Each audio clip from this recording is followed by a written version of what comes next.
انا عندي خشونه في الركبه بس مش ناوي اعمل عمليه. تعالى هنا هقول لك على اشهر 10 خرافات بنسمعها كل يوم على السوشيال ميديا، تقول لك اوعى تعمل عمليه، ده في حلول بس الجماعه النصابين مش عايزين يقولوا لك عليها. اول خرافه، ودي دكاتره كتير مشهورين وتقريبا اتحبسوا دلوقتي، يقول لك مش عارف سم النحل ومش عارف الكركم ومش عارف مرهم ايه. اولا ده كله نصب وكله احتيال، لان مشكله خشونه الركبه يا جماعه ان الغضروف اللي ما بين الركبه تآكل تقريبا والعظمتين عمالين يحكوا في بعضهم.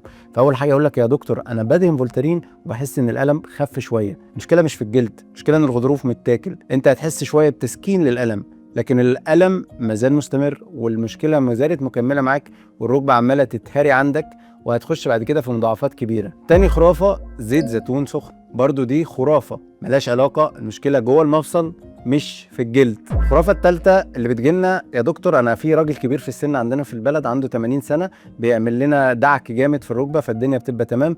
ده ممكن يزود المضاعفات بتاعه خشونه الركبه وممكن يزود الحاله خطوره. الخرافه الرابعه، يا دكتور انا الحل النهائي بتاعي الحقن مش بينفع في كل الحالات، في حالات بيبقى الحقن منها انا اسف بس تكون حاجه تجاريه للدكتور ان هو في الحق فبياخد مش عارف كل مره مبلغ، لكن دي بعد كده بتوصل مرحله ان لازم عمليه. الحقن ما بيعالجش ولا ما ينفعش معاك العلاج التحفظي. حاجه الخامسه او الخرافه الخامسه، يا دكتور المفصل بعد سنه بيفك. زي ما قلنا وبنقول ان عمليات المفصل لما بتتم صح بتبقى العمر الافتراضي بتاعها من 15 ل 20 سنه حسب وزن الحاله وعلى حسب النوع المفصل اللي راكب وعلى حسب الدكتور كمان اللي بيعمل العمليه. الخرافه السادسه، لا يا دكتور انا هفضل اخد مسكنات وهاجل العمليه. انت هنا بتخش في مشاكل بعد كده بسبب المسكنات، فشل كلوي، ممكن بعد كده تخش في قرحه في المعده، وياما عيانين واخدين حقنتين بيجولنا مسكن او بياخد ادويه مسكنات بيجيلنا بيرجع دم او بيجيلنا بنزيف او بيجيلنا فشل كلوي. الخرافه السبعه اللي هتجيلنا،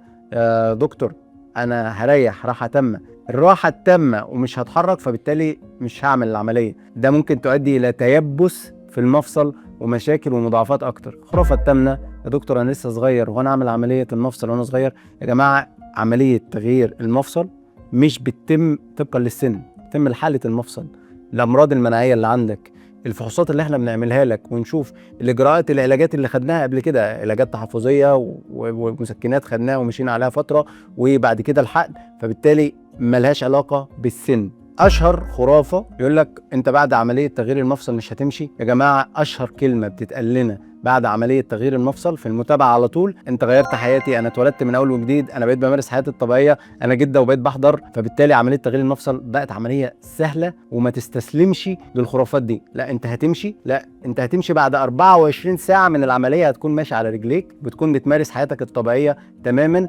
مع المسكنات الامنه اللي انت بتاخدها. اخر حاجه يا جماعه الخرافه الاخيره، يقول لك يا عم استحمل وخلاص، حياه ومقضيينها واستحمل وعيش مع الالم. كل ما تتاخر في عمليه تغيير المفصل كل ما الحاله بتسوء، كل ما المخاطر بتسوء، كل ما بتكون العمليه صعبه علينا احنا ونتائجها ليك انت مش كويسه. في النهايه مش كل مشاكل في الركبه بنلجا للعمليه، في عندنا اجراءات كتيره تحفظيه بنعملها في الاول، كل مريض له خطه علاجيه مختلفه عن التاني، كل عمليه لها سعر مختلف عن المريض التاني. ولو عندك اي مشكله في الركبه، حسيت بألم، حسيت بتورم في الركبه، حسيت ان رجلك بتخونك، عندك اي مشاكل في الركبه، تقدر تتواصل معانا في تيم كامل بيتعامل مع الحاله وبيشوف افضل خطه علاجيه تمشي عليها. احنا هنا مش بنسوق لك لفكره العمليه، حاجات كتيره جدا قبل ما نلجا لفكره العمليه نفسها، انك ناخد الخطه العلاجيه المناسبه ليك لكن في الوقت المناسب، ودي بتفرق. ممكن لو جيت لي من شهرين ثلاثه كنت اقول لك كان يصلح معاك العلاج التحفظي، لكن دلوقتي ما يصلحش، لازم عمليه. تقدر تبعت لنا مسج على الصفحه او تتواصل معانا على الارقام اللي موجوده على الصفحه،